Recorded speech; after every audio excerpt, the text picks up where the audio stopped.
So today we are going to study the units of charge, and we are going to define the units of charge with two different methods.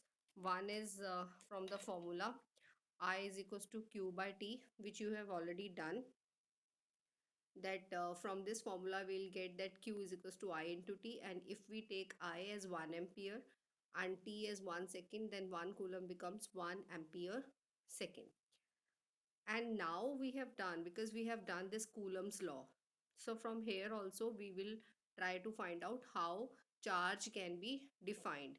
So if you take the value of K in vacuum in SI, it is 9 into 10 is power 9. This value you have to learn first of all for all the calculations based on Coulomb's law.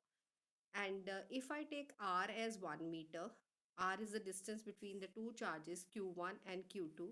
And if we take this distance as 1 meter, and Q1 and Q2, we assume that these are the equal charges placed in vacuum 1 meter apart.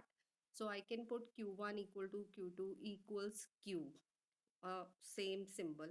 Now, if force can be taken as this value, 9 into 10 is power 9 Newton. See, K was already this, and if I take force also, 9 into 10 is power 9 means equal to this value. Then what will happen to this if I substitute all these values here in this formula? Then I'll get Q square is equal to 1, because this value will be divided with this value, and Q square will become 1, or Q becomes plus minus 1 coulomb. So this is how we can define coulomb, 1 coulomb of charge from the Coulomb's law. Now, what will be its definition?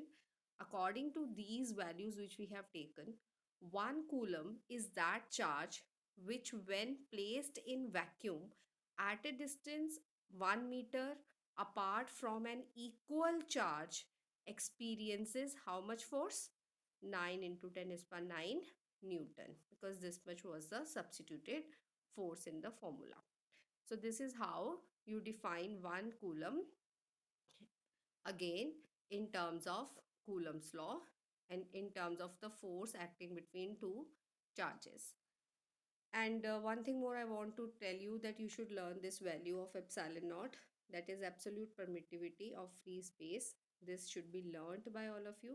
It is 8.85 into 10 to the power minus 12 coulomb square per Newton per meter square. Then our next topic is electric field. Electric field is our next topic. Let us discuss what is the meaning of intensity of electric field. First of all, we are already talking about charges. We are talking about the forces between two charges. Let us say that there is one charge, let us say plus Q, source charge, capital Q. I want to know the influence of this charge on the other charges which are coming in its vicinity. Now, the region around this source charge within which its influence can be felt by the other charges, whether repulsive influence or attractive. Influence means force. The region around this charge within which it can exert force on the other charges is called its field, right? So it's called its electric field. Now, how shall we define electric field? We will define electric field in terms of the force experience. So we will say electric field is nothing. It is force experienced per unit charge, right?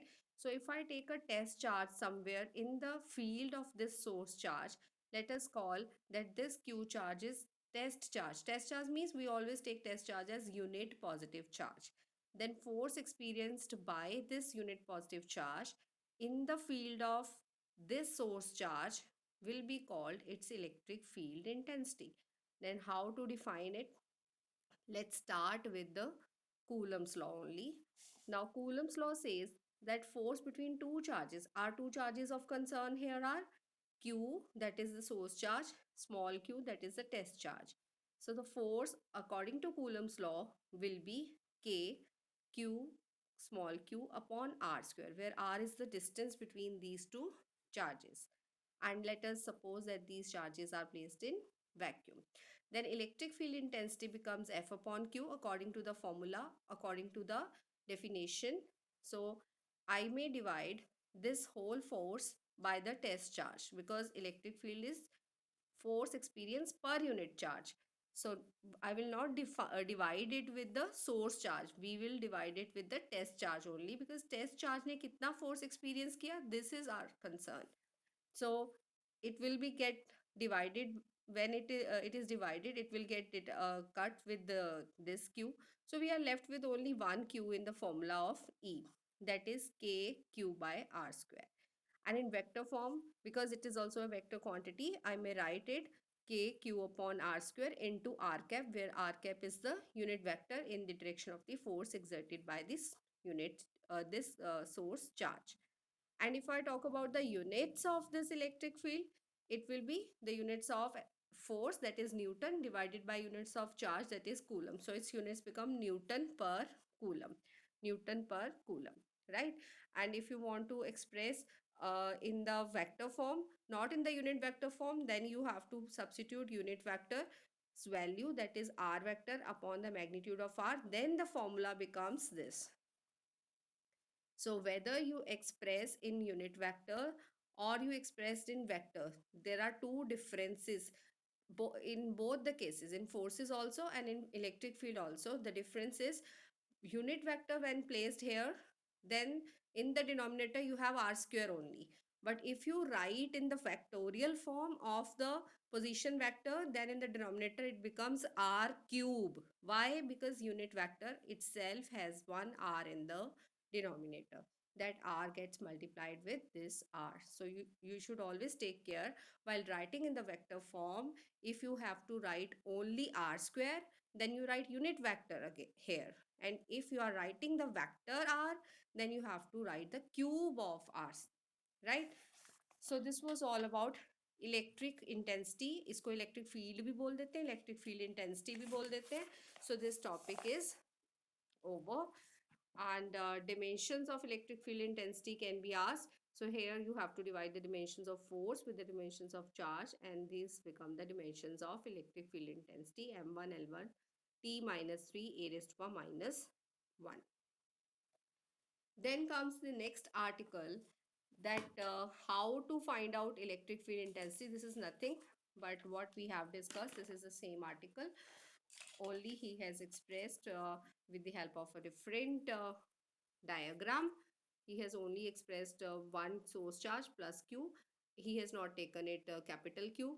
And another one is a test charge, which he has taken as q naught. And they are kept at distance r. Force is exerted on this charge, and it is a repulsive force. Why? Because both are test charges and both are positive charges.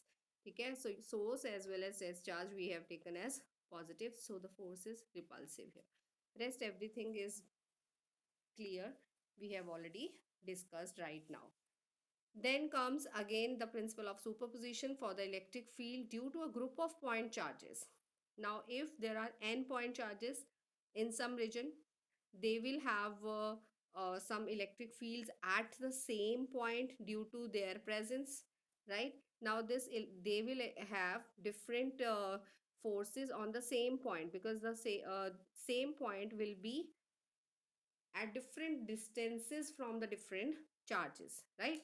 So similarly, just like here, you see the diagram. If there are so many charges and I want to find out their field or on the same point, then I have to consider how much far this point is from the different charges. So I may find out the individual fields, and then I will sum up all the fields. Sum up means I will find out the vector sum of all the electric field intensities at this point, and following the position this superposition principle will get this result. See, I told you this result for yesterday also for the forces. Now this is the summative result. Only the big bracket we have summarized here using the summation sign. This is sigma, which is an operator, which means we are summing up these quantities. See, if I is 1, it will be q1 upon r1 square into r1 vector, plus the next I, that is 2, it will be q2 upon r2 square into r2 vector, and so on up to nth charge. So the next topic is continuous charge distribution.